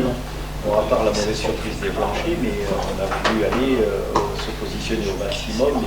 Le Cardon sera exemplaire. Effectivement, tu es bien aussi dans les premiers. Le Cardon sera exemplaire. Mais quand on voit, et heureusement, parce qu'on gère, quand on va prêter en social communal, Dominique me le disait tout à l'heure, on gère l'affectation, mais par contre, on est contraint, à travers l'aide à la pierre, du prix du loyer qui ne correspond pas aux engagements et aux investissements que l'on fait derrière. Tout à fait. Voilà, c'est simplement la prise en considération de ce budget sur le patrimoine ancien absolument l'État, qui est peut-être plus conséquent aujourd'hui. Aujourd'hui, on a mis ça pour le fait petit à petit. Il ne faut pas engager tout en frontal. Chaque année, on remet en état. Là, il y a 50 watts de cigare, justement, pareil. On remet en état. Complètement. On aurait pu faire. Donc on le fait petit à petit. Chaque année, on programme un budget d'investissement pour la remise en état des appartements, notamment énergétiques. On va commencer à mettre un peu plus d'argent puisqu'on termine tout ce qui était les mises aux normes d'accès, les mises en sécurité que l'on a fait indépendamment. Ça, on arrive au bout, donc c'est de l'argent qu'on remettra dans les mises aux normes des appartements. Et on est sur quel type de budget là, pour les mises aux normes là, qui reste à réaliser? Il est quelque part, le chiffre, on va là-dedans, je ne sais pas. De toute façon, ça sera au budget, ça sera inscrit. Là, aujourd'hui, il y a un peu de une centaine de milliers d'euros. Les réhabilitations, il y a quand même des subventions. Ah oui, mais la subvention te contraint avec un loyer. Voilà, mais les subventions, elles sont plus au Cardon, on a été... On s'y attelle, vous savez, on a engagé la Maison Bellé, on a engagé Presbytère, donc chaque année, on avance sur la réhabilitation du patrimoine locatif. Grâce aux subventions. Mais on ne peut pas tout faire, c'est pas possible. Un des plus gros qu'on a fait, c'est le Bellé. Le Bellé et l'acquisition et la remise en état, on a fait... Personne ne peut tout faire. C'est clair. Et donc, sur la maison de santé, je fais un point aujourd'hui. Elle est demain inscrite au département à la hauteur que doit l'estimer. Elle est inscrite à la région, on attend de savoir à quel moment elle passe, et on attend la réponse, mais on a eu des réunions, on a répondu aux questions de l'ARS sur deux volets, puisque l'ARS nous aide sur le bâti, nous aide aussi sur, par exemple, le mobilier des espaces d'accueil, nous aide sur différents, sur la région, ou sur différents sujets, pour arriver à un taux de financement qui, alors je parle que de la maison de santé avec le VFA qu'on va racheter, pour un taux de financement conséquent et qui devrait être, allez, je croise le doigt, il faut être optimiste de temps en temps, meilleur que ce que l'on a prévu dans nos charges en cours, et notamment par exemple sur ce bâtiment-là, on va financer le solaire, le financer dans le cadre du marché, de manière à garder la recette de façon intégrale. On n'aura pas un prestataire au milieu qui fonctionne sur le sujet. Donc on a augmenté un peu le plan de financement. Bon, après on attend les appels d'offres, c'est un chantier très compliqué à réaliser de par l'emplacement et de par surtout le terrassement qu'il est nécessaire de faire pour sortir les 46 ou 48 places de stationnement. On espère une première pierre, parce que tout est pris, les appels d'offres partent. On a fait la première réunion de chantier au mois de juin, pour début des travaux réels après l'installation du chantier en septembre. Voilà. Question recettes, on a maintenant des éléments qui permettent d'avoir un... On est en train de finaliser, oui, bien sûr. On est en train de finaliser dans le cadre du budget. Vous aurez les éléments financiers de l'ensemble, puisqu'aujourd'hui, par exemple, on a dû transformer un local un peu d'archives qu'on a transformé pour des kinés qui veulent s'installer. La difficulté que l'on a, et en fait je me dépêche de faire signer un pré-engagement des baux, puis j'ai été transformé en fonctionnaire. Tous salariés du conseil départemental, autrement la maison de santé est fermée. Roquebillière est en grande difficulté. J'en passe et des meilleurs. Celle qui fonctionne bien, c'est le modèle qu'on a pris, c'est celle de Saint-Vallier-de-Thiers, qui est quand même une petite commune par rapport à nous, mais aujourd'hui, et si vous regardez un peu la télévision, il n'y a pas un jour, il n'y a pas un maire, il n'y a pas une commune, il n'y a pas un département qui s'engage pour faire venir des médecins, pour éviter le désert médical, pour éviter les zones blanches. Et on commence à nous dire, oui, mais d'accord, vous êtes bien gentil, mais nous, la charge locative, donc on l'a finalisé à... on a négocié parce que vous allez à l'euro près. Hein. Je vous donne l'exemple, on était à 60 € sur le parking pour arriver à 55 € de financement pour le parking. Ça a été un débat long. Hein, et que les cellules... moi non plus, je ne vais pas remettre les cellules, sont au prix qui sont le prix du marché. Donc, voilà. Et on a des engagements qui ont été pris. Après, on a par exemple des ascenseurs, des charges qui sont prises par nous. On a des cellules vides qui seront portées par la collectivité, bien sûr. Les assistantes sociales, il y en avait deux, il y en a qu'une qu'on a récupérée. Parce que le gros problème de cette maison, c'est qu'on ne poussera pas les murs, on ne poussera pas la route. Et qu'aujourd'hui, il ne nous reste que 3 cellules. On a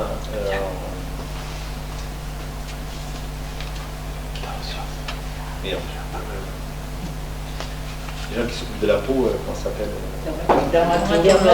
voilà, qui s'est engagé pour 2027, puisque ça a diplômé fin 2026, à s'installer sur un mutant ici.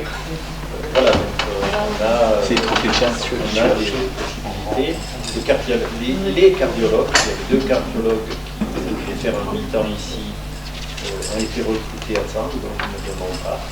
Voilà, c'est ouvert. Si vous avez des idées, on est prêt. Je reçois des psychiatres la semaine prochaine. D'accord. Effectivement, il y a tout. Voilà. Quand je dis je reçois, c'est parce qu'elle vient se présenter. Je ne m'occupe pas de l'affectation du concept médical, c'est-à-dire Patine qui s'occupe de ça. Voilà.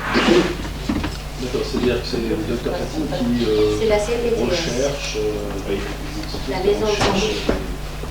C'est l'entité, c'est pas le qui défend le dossier médical, moi je n'ai pas la notion. Mais je voudrais aussi tordre le cou aux conneries que j'entends de ci et de là.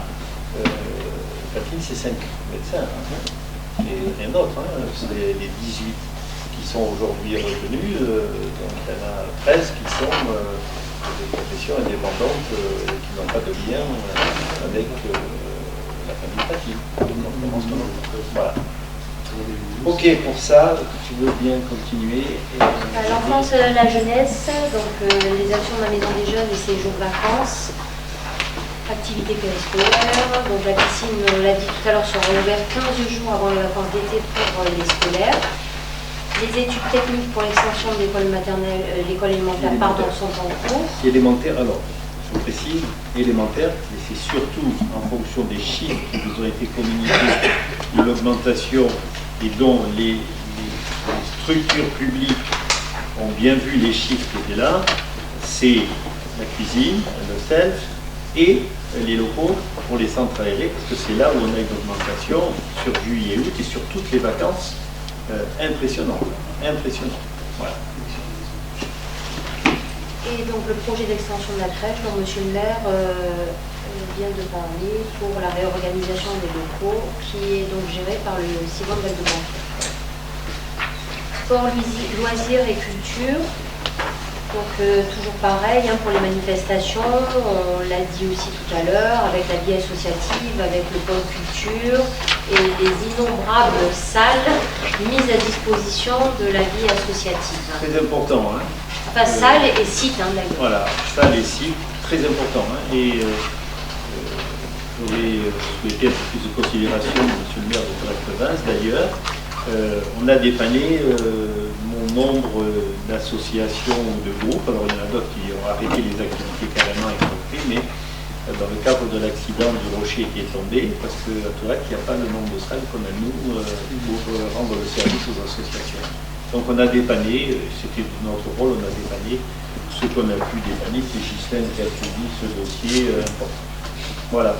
Donc le renouvellement de la programmation culturelle, les activités au sein de la bibliothèque, Alexandre, je vous remercie, et Laura.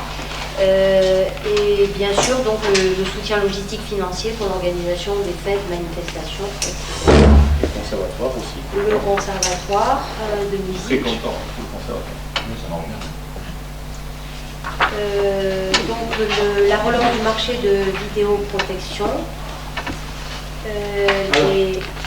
Est-ce que, concernant la relance du marché, est-ce qu'on a eu des caméras nomades chez nous, à Laval?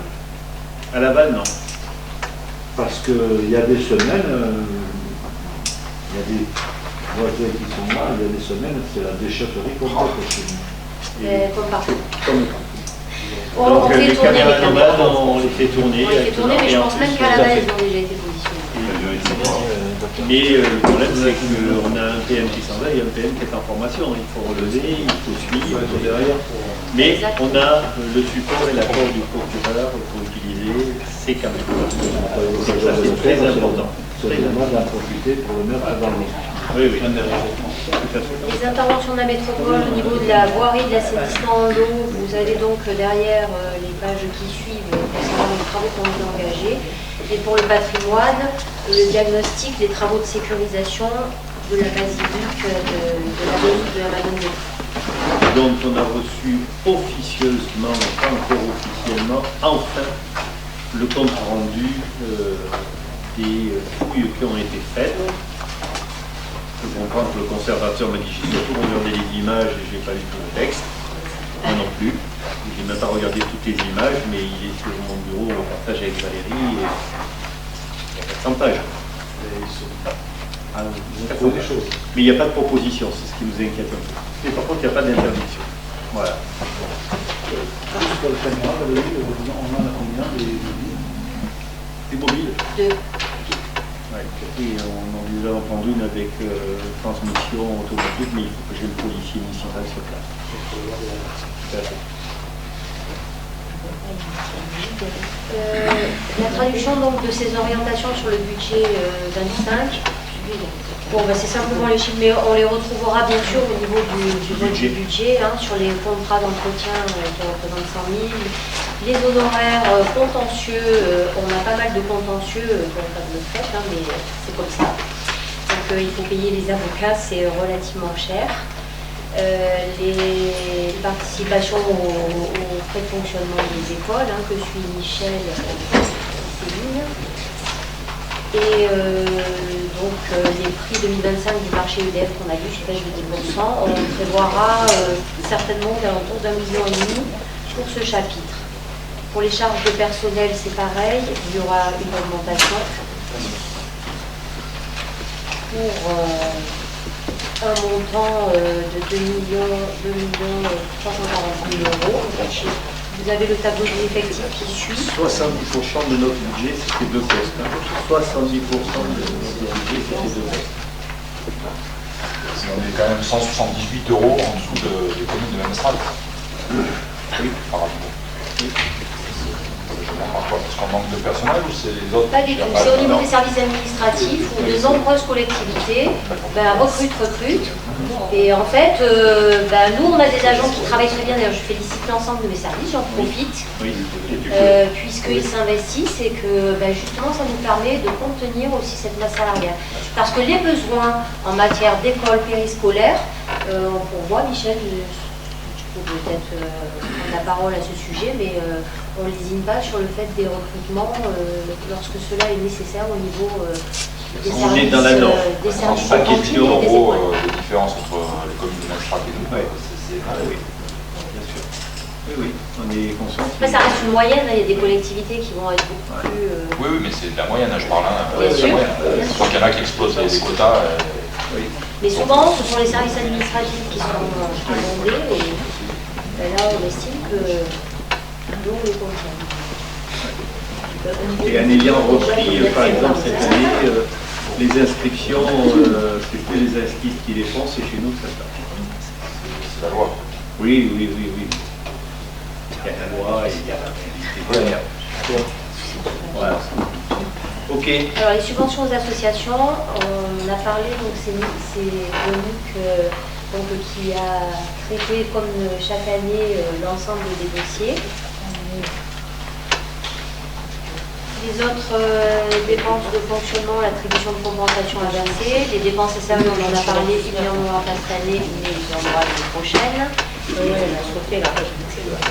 Qu'est-ce que j'ai sauté? Non, j'ai très bien. Il y en a 25. Le fonds de péréquation, les contributions, justement on en parlait, pour les divers organismes, le SDIS, le SDEC et les conservatoires de musique, puisque là, il y a une forte participation de la collectivité depuis cette année, en augmentation avec la prise en charge des élèves. Il y avait une limitation et puis on avait une aide. On avait une aide du département qui est exceptionnelle, tout à fait. Et il y a quand même une augmentation du nombre d'élèves également. Oui, parce que le maire avait décidé de limiter la d'inscription. C'est ça. Oui. Tout à fait. Et on est satisfait. Donc après... Le spectacle est là, c'est comme c'est ce que l'année 14. Ouais. À voir si le faire. J'attends le retour. Vous avez donc la décomposition des charges de fonctionnement sur le calendaire Caparé. Pour les recettes, ça devrait être relativement stable par rapport à 2024. Pas d'augmentation de fiscalité. Le produit de fiscalité devrait être de l'ordre de 2 750 000 euros. On prévoira à l'identique pour être prudent des droits de mutation identiques à ce qu'on a perçu en 2024. La contribution fiscalisée donc pour les compétences gérées par le CIPA Nouvelle de Banquière, vous en avez la liste par rapport à la crèche, l'enfance jeunesse, le social, l'intervention des brigades vertes, les formations, pour un total donc de presque 500 000 euros sur l'année 2025. C'est essentiellement la crèche, mais c'est 500 000 euros. Voilà. Le produit des services devrait s'élever à 655 000 euros avec les redevances de restauration scolaire, ALSH, piscine, etc.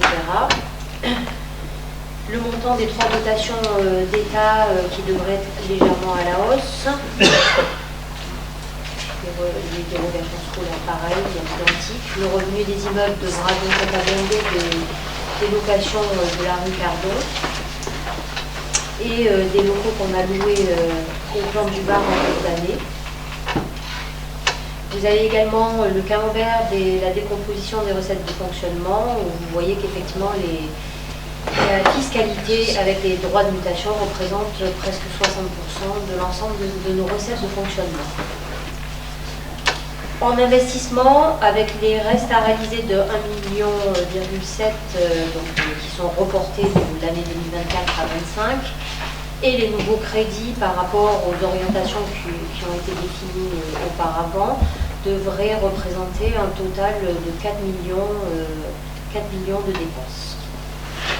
Les recettes, c'est pareil, donc on a un report avec des subventions qui n'étaient pas perçues sur l'année 24.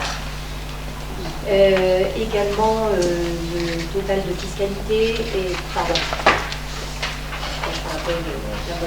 le FCTVA et les amortissements, le virement de la section de fonctionnement par rapport à notre excédent de 2024 de 935 000 € devrait bien sûr être à l'équilibre avec les dépenses à 4 millions d'euros.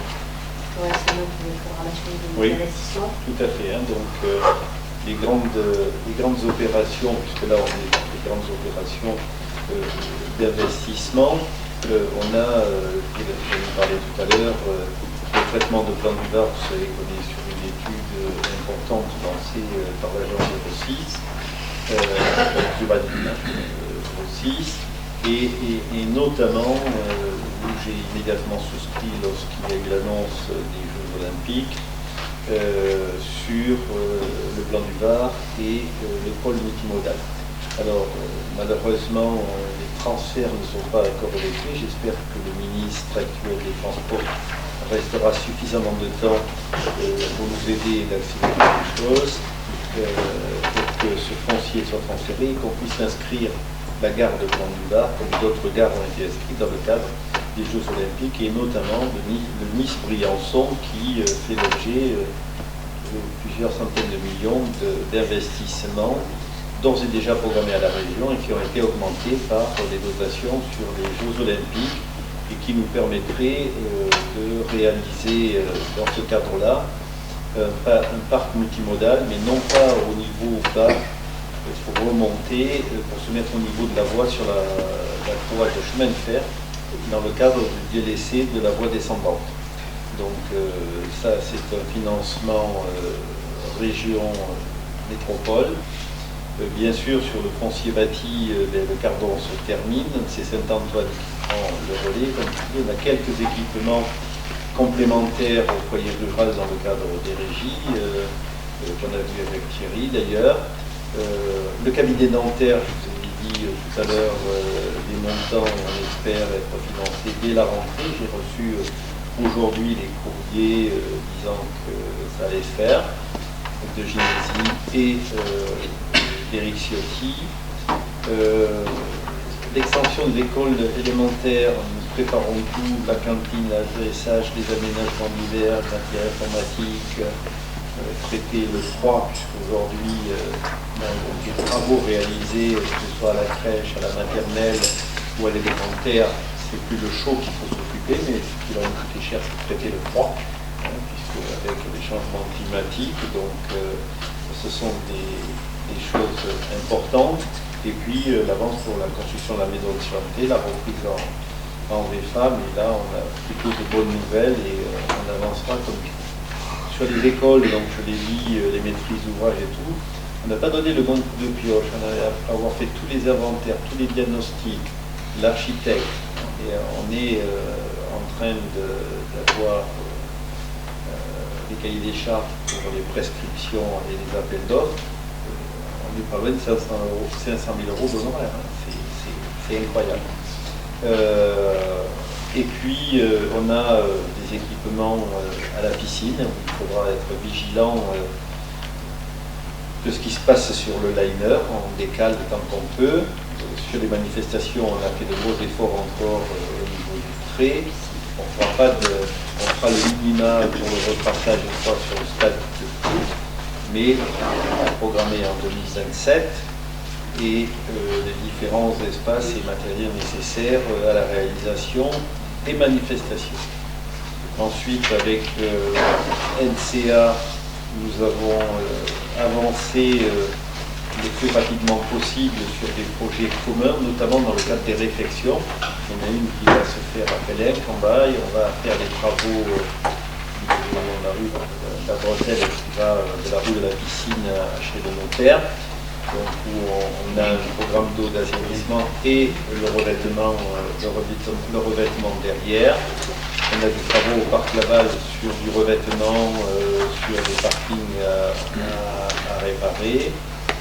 Et voilà, donc des grandes lignes, mais les 3 grands investissements, bien sûr, le collège qui nous impactera avec la métropole, toute une partie sur la route de contournement, les quai-bus, les circulations douces pour réaliser tout ce qui est autour du collège, qui ne sont pas dans le projet du marché du collège. Les 2 ponts sont bien sûr dedans, mais il faut accueillir un minimum de bus, puisqu'on va essayer de réduire les transports par bus pour le collège, et cela nous intéresse.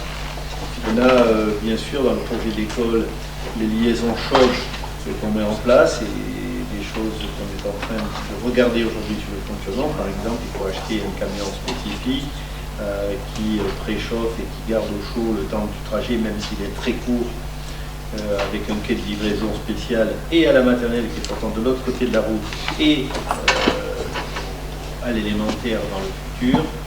Sachant que pour les centres aérés, le collège étant fermé, on est plutôt sur de la liaison froide conservée.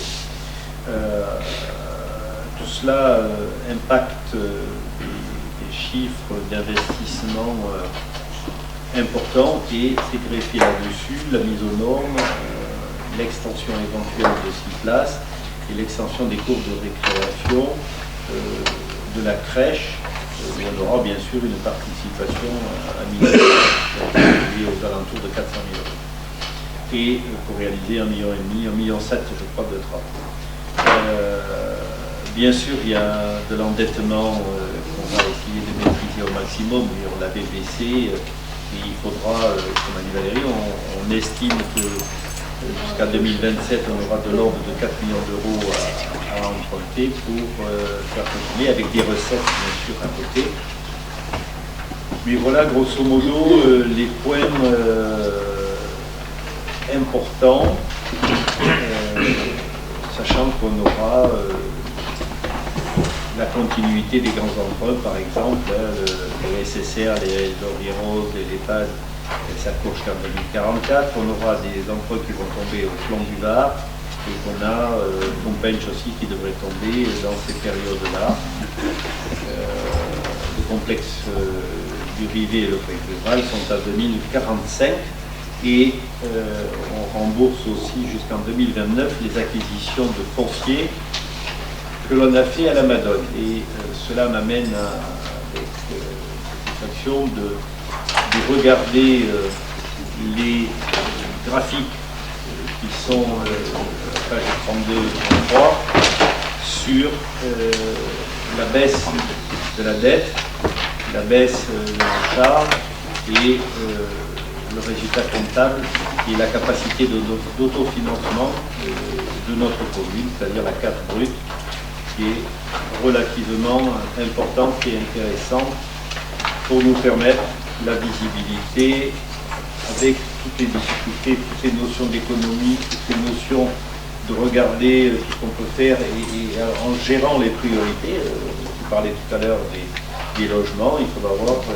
comment se positionne le curseur, sachant que si on fait bien ou on ne fait pas. Donc c'est les instructions que j'ai données pour l'école élémentaire. Alors, on parle d'école élémentaire, je rappelle que c'est surtout le self, la chaîne du chaud et les équipements des centres aérés qui sont très importants et qu'on est en attente. La maison de santé c'est pareil, le collège c'est pas nous mais on a veillé à ce que ce soit de qualité et le stade de foot on décale aussi mais on fera être réalité avec les nouvelles technologies qui apparaissent aujourd'hui, c'est-à-dire qu'on a des amortisseurs sous le gazon et ça permet de sauter un entretien sur 2 ou un renouvellement sur 2 tous les 10 ans. Donc voilà, on regardera comment on peut faire évoluer ces grandes choses-là. sachant que toute la partie EHPAD, nécessaire, logements sociaux et équipements de santé sont aujourd'hui bien avancés et bien en cours. Et je vous annonce d'ailleurs que dans le cadre des traverses, notre ostéopathe va s'installer, ainsi qu'un espace de soins et de bien-être qui sera installé, qui fait que la totalité des locaux commerciaux, la totalité des logements du programme des traverses sont réalisés. Voilà les informations que je voulais vous communiquer, vous donner, vous remercier pour la qualité du travail. Il n'y a pas de vote, il n'y a pas de précision autre. Je vous demande de prendre acte et de constater que le débat budgétaire a bien été présenté et été. Merci. Merci à tous et à toutes. Je clôture le conseil municipal. Merci à tous.